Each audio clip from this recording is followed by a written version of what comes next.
Narnia, un nome che abbiamo ascoltato chissà quante volte per ricordare un luogo fantastico, per ricordare delle storie legate alla pura fantasia. Eppure c'è chi sostiene che Narnia può trovarsi molto più vicino di quanto possiamo immaginare. Scopriamo perché.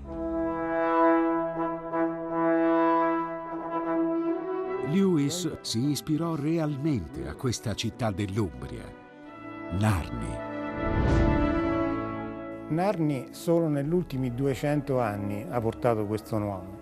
Infatti per oltre 2000 anni si è chiamata Narnia. Siamo tornati? Lucy, hai mai visto questo veliero? Sembra un veliero di Narnia, vero? Ma che succede? Edmund il dipinto! No, Eustace, no!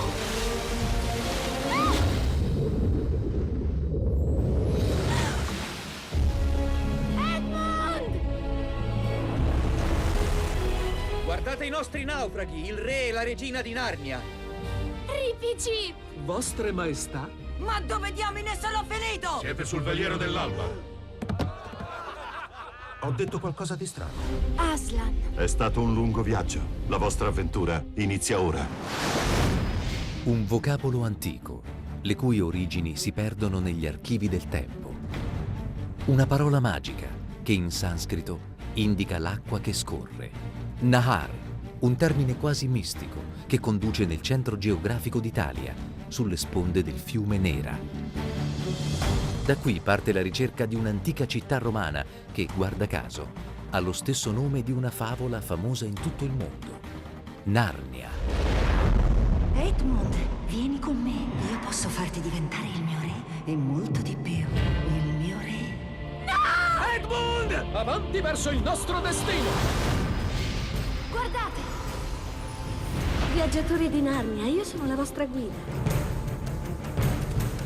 Era la foresta più silenziosa che si potesse immaginare.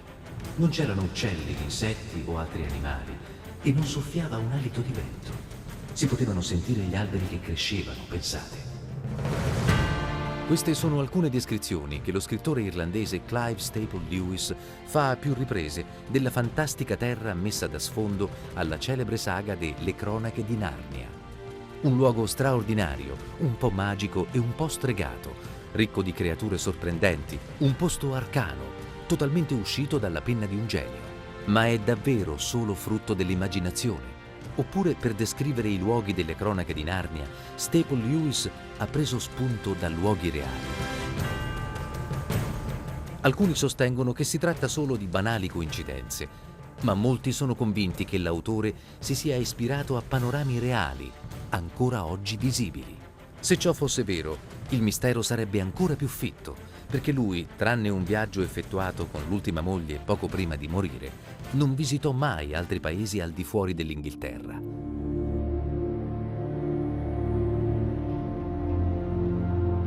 La ricerca sui paesaggi creati da Staple Lewis non è mai venuta alla luce se non dopo l'uscita del primo film della saga.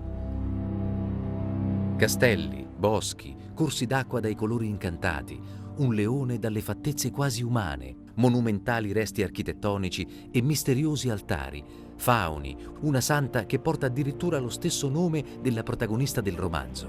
Esistono da secoli, e non in Inghilterra né in Irlanda, ma in Italia. Ma allora come faceva Staple Lewis a conoscere Narni e tutti i suoi segreti più intimi? 4 antiche citazioni di altrettanti autori latini sembrano delineare una storia ai limiti della conoscenza. 4 citazioni che ci raccontano di una civiltà perduta e che indicano una data ben precisa, il 299 a.C., quando i Romani conquistarono la città di Narnia al termine di un assedio durato decenni. La sua importanza strategica era infatti enorme. Narnia, grazie a una posizione pressoché inespugnabile, rappresentava l'ultimo baluardo naturale contro gli invasori provenienti dal nord. Clive Staple Lewis leggeva i classici greci e latini e sicuramente conosceva molto bene tanto Livio quanto Tacito, Plinio il Giovane e Plinio il Vecchio. Nelle sue storie Livio a più riprese parla esplicitamente di Narnia, ma anche Tacito negli Annali fa riferimento a questa città. e Plinio il Vecchio ne commenta addirittura il clima particolare. Narni solo negli ultimi 200 anni ha portato questo nome. Infatti per oltre 2000 anni si è chiamata Narnia, la Narnia romana che ha dato i natali appunto a un imperatore famoso come Cocceio Nerva, che diventa imperatore a Roma nel 96 d.C.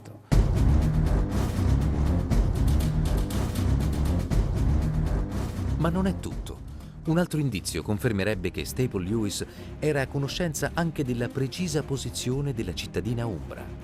Questo indizio è una mappa da lui sottolineata e piena di richiami autografi.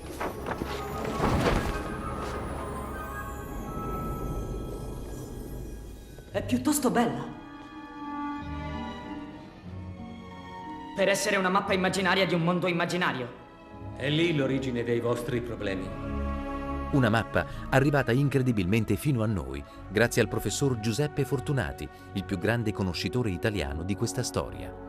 Dal 2000, quando ho conosciuto appunto le favole di Narnia, ho avuto modo di contattare Douglas Grisham, figlio adottivo di Lewis, e Walter Hooper.